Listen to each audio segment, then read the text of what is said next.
Hello, internet world. Back again.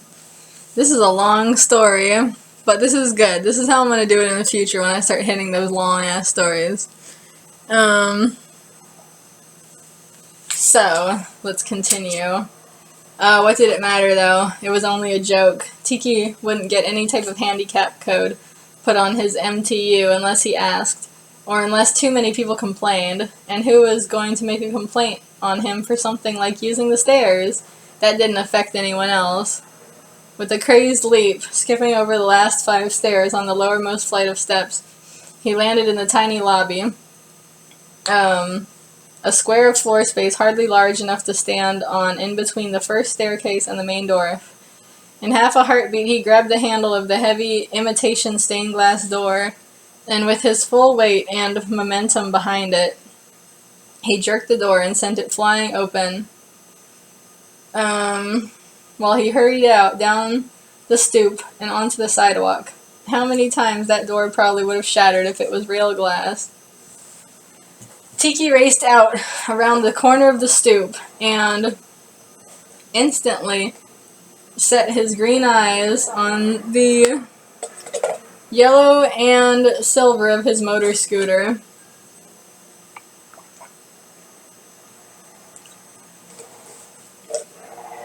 I'm impressed that nobody fucked with his scooter, since apparently they don't have any type of parking garage or anything, and he's apparently parking it on the street. And he said there was like 200 somethings in there. So, if he can park right in front of his place, that's pretty good. Let me see. Set his green eyes on the yellow and silver of his motor scooter. Still there. It hadn't been stolen in the night. I hope not, if that's his mode of transportation. Another thing Dayona would tease him about if he got the chance. A handicap code for worrying too much. Ha ha ha, funny. There was hardly theft in this part of town. Still, it didn't happen. Hurrying up to the side of his machine, he was already pulling the unit from his pocket. By the time he had closed the distance across the sidewalk, it was already in his hand. He held its blank screen to the lock, and with a satisfying click, it came undone. Oh, I guess that's why people can't... I mean, they could put it in, like, a truck or something, but they can't ride it because it's, synced to your fucking smartphone or whatever. Okay, no time to waste. He shoved the unit back in his pocket and yanked the lock with its steel rope from around the electric pole. Crammed the whole lock in the basket of his scooter and hopped on. I'm still impressed that he can park on the same block, given all... But maybe not a lot of people have vehicles? I don't know. Now that it was unlocked, a simple squeeze on the handlebars made the scooter snarl to life. Tiki took one hurried glance at the busy street. Cars were zooming past at rush hour speed, blasting his hair back from his face as he looked towards them. But he had no time to waste. No more time. The yellow sky was thick with smog as usual. All he needed was that 1 second. Just 1 second. There was a half-second break then. He saw it. His eye wouldn't miss it. He kicked the scooter stirrup with a violent blow, yelling somewhere in the back of his mind, though he was silent outside. Yeah. The yellow scooter took off from the curb like a bullet, and off he zoomed down the high-speed rapids of the overcrowded road. The music started up from the scooter speakers in front of Tiki's chest with a cymbal crash and a squealing electric guitar. Oh yes, this was good, blasting through the air, weaving in between cars. As he picked up more and more speed, he only wished he had eye shades now. He was forced to squint hard, nearly blind as he rode, and the wind slashed at his face. He's taking some big fucking risks right now, but maybe he's, like, slightly suicidal because of the shitty life they live.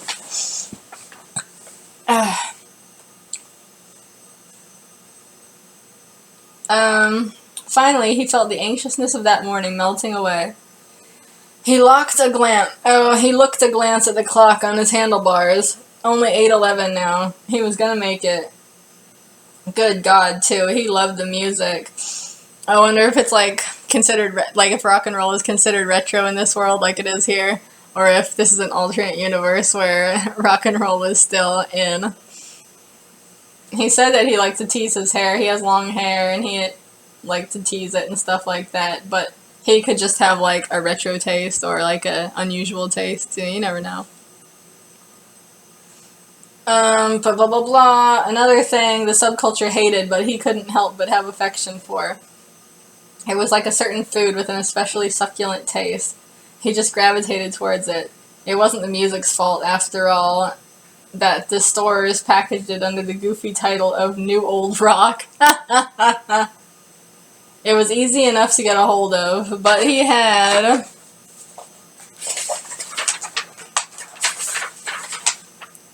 heard somewhere, sometime, that although it was supposed to sound like rock resurrected from the past, it had its major differences, that the old recordings in actuality had a much more, how to put it, basic sound. Maybe that was it. They said it had a lot less computer beat to guide the music, nothing to fill in the empty slots in between the frequency. Well, he'd have to hear it. It could be interesting. Talking about it couldn't really explain.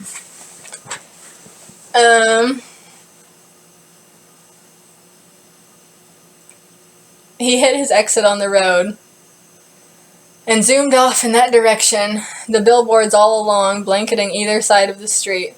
It almost completely obstructed the view, but nothing could hide that warm, flesh-colored, clouded sky above. The billboards... Oh, also it says flesh-colored. That's problematic now. The billboards, all of them, were animated. Commercials were all they were.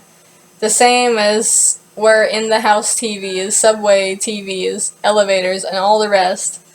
Everyone knew them. There were only about 6, after all, per quarter. The classic image were the children waiting after school. The very little children, of course, 9 and under. Any older, and they'd be taking themselves home. But the little children, waiting to be picked up, bored, would sing the jingles and recite the words to each commercial over and over, knowing them by heart, sometimes acting them out with a friend. Light and durable, must buy any time, squeaky sponges, clean your house with me. That's so awful. How precious was that? Then the quarter would end, after a few months, but no one ever knew exactly when. Sometimes much shorter, sometimes much longer. It was a grand mystery. But it would end, and then one day a person would be driving, and out of nowhere all the billboards would be changed.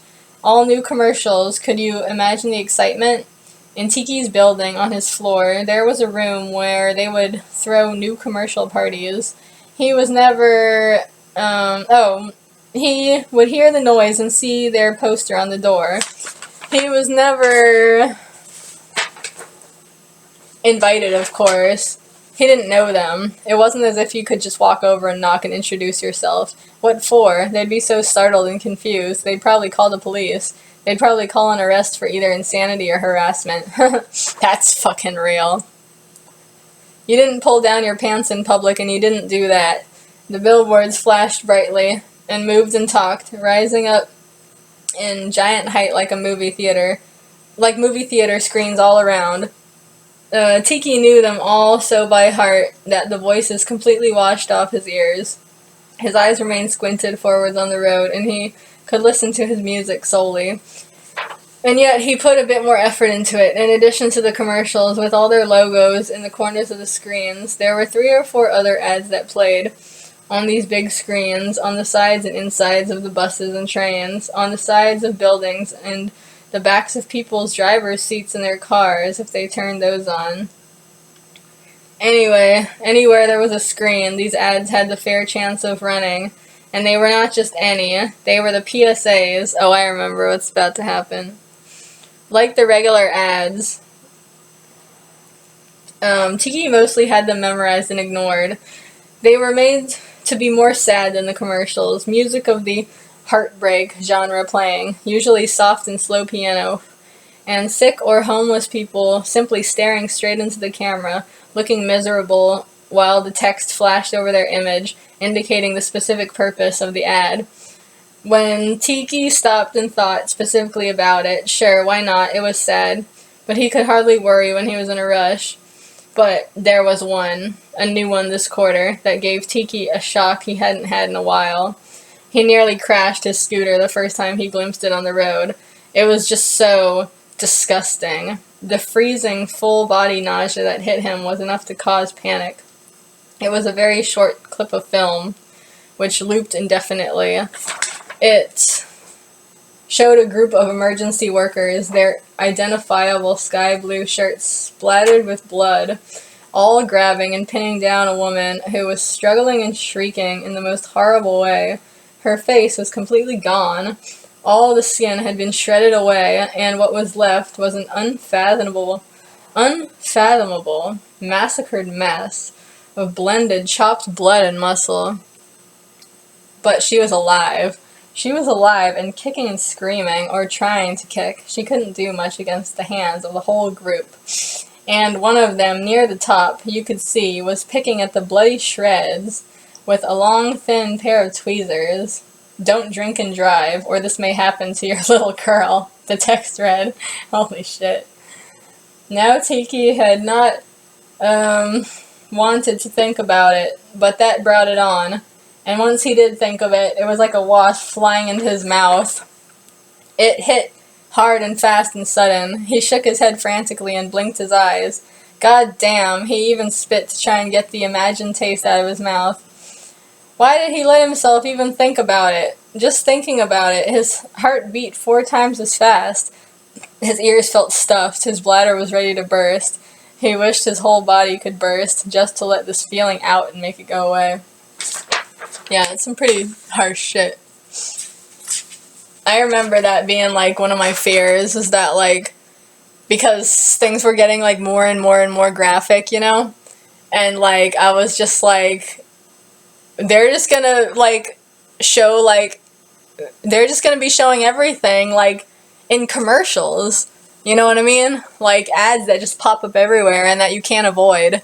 Pretty soon you're gonna be, like, yeah, seeing surgery and, like, fucking abuse and all this crazy shit. Like, you're just gonna be seeing it everywhere because there's gonna be, like, zero filter anymore for what we see, like, in, like, public TV, public advertisements, stuff like that. But actually, I feel like things were getting more and more and more graphic for a while, and then they started to scale back a little bit.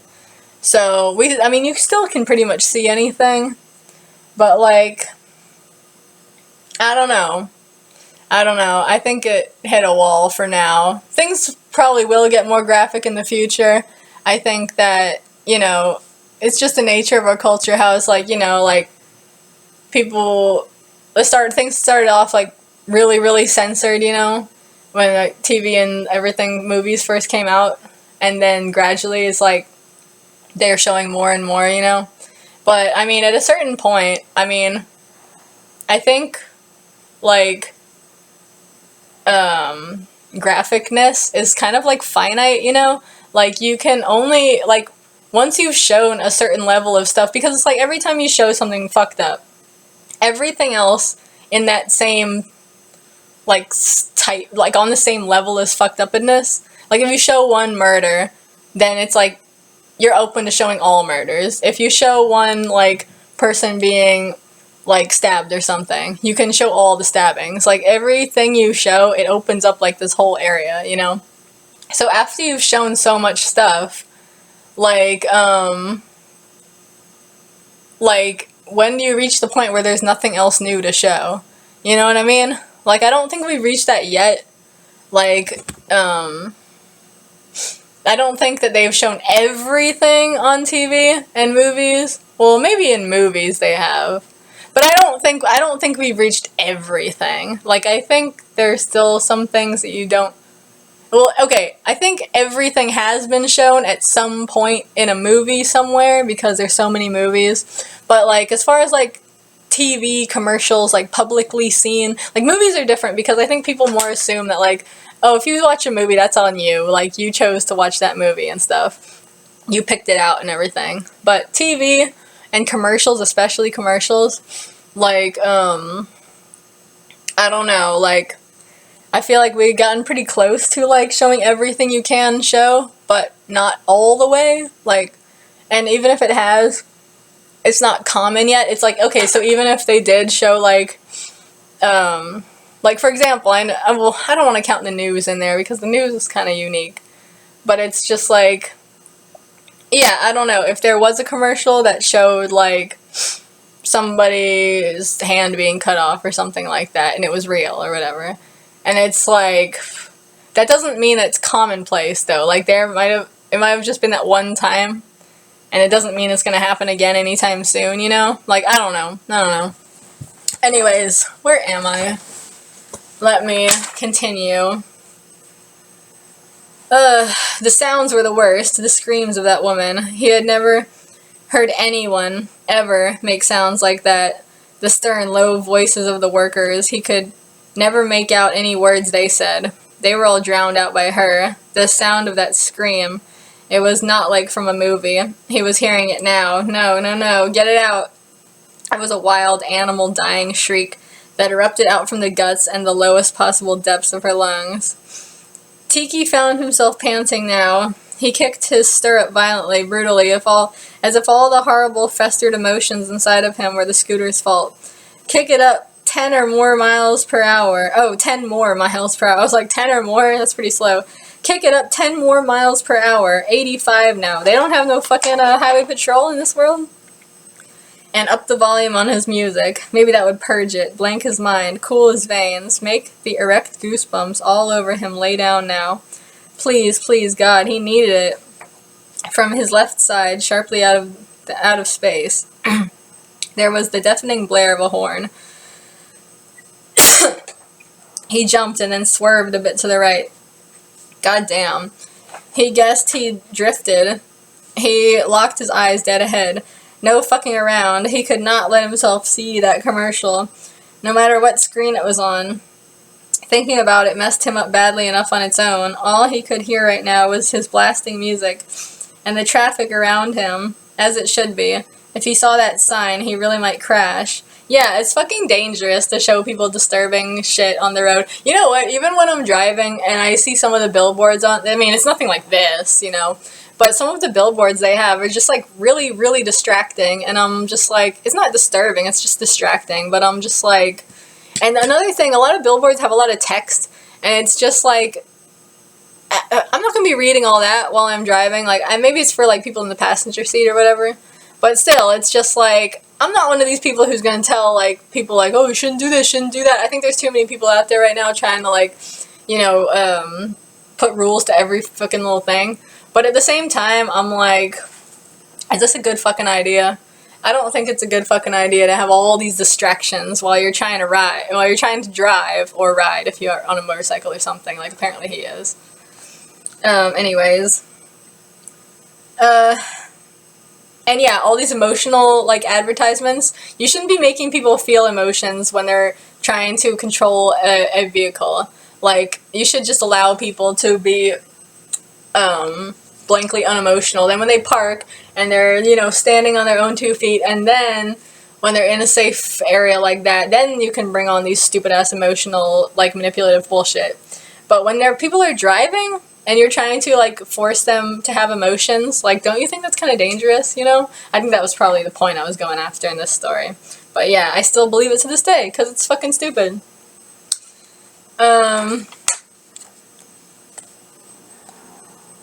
Where was that? Okay. If he saw that sign, he really might crash. For a split second, the strangest feeling crept into his mind. He wanted to crash. It was so easy, so attainable, so painless in his mind, so swift, no more gory ads, no more being a part of it all. He could almost reach out and grab it, like a carrot on a string. More than a temptation, it was a compulsion. He almost swore it was like the cool touch of another person's invisible hands placing themselves over his own and ready to steer him right in front of that next oncoming car. Oh my god. Then the moment was gone. He blinked out of his daydream and it left him, just like the morning dew on a car's hood, blown away by the wind. He didn't even think it over. A flashback came to him then, another having to do with the horrid billboard, a conversation he'd had when he first saw it, so shaken he couldn't walk straight hardly. A conversation with Dayona. God damn, Tiki's voice shook, standing under the bleachers that he and Dayona were supposed to be painting. Have you seen the new PSAs, man? Dayona laughed slightly. You with saying man, he teased. What is this, the year 2034, Mr. Old-Fashioned? Come on, he whined quietly in answer. Have you? I guess that wasn't a whine. Come on! I think he said it like that. Dayona, of course, shrugged idly, holding his dripping paintbrush haphazardly. I don't know. Yeah, I guess. Is it brand new? Is it from this quarter or last quarter? I don't even pay attention half the time. This quarter. Oh, which one? Tiki was shaking. He looked down at the green asphalt they were standing on. The one with the... He took a breath so he could get it out, but without him even meaning to, his voice still dropped to a lower tone. The drunk driving one. Huh? Oh, Dayona tilted his head, thinking a moment. Yeah, he exclaimed then with a smile, as if a little proud of himself for being able to answer correctly. Yeah, I have, with the girl, with the face, right? Tiki swallowed down the nausea in his throat. He nodded a moment and closed his eyes. That one. God, it's fucking horrible. I hope they take it down soon. I really, really hope. Oh, I'm already at 20 minutes. Okay.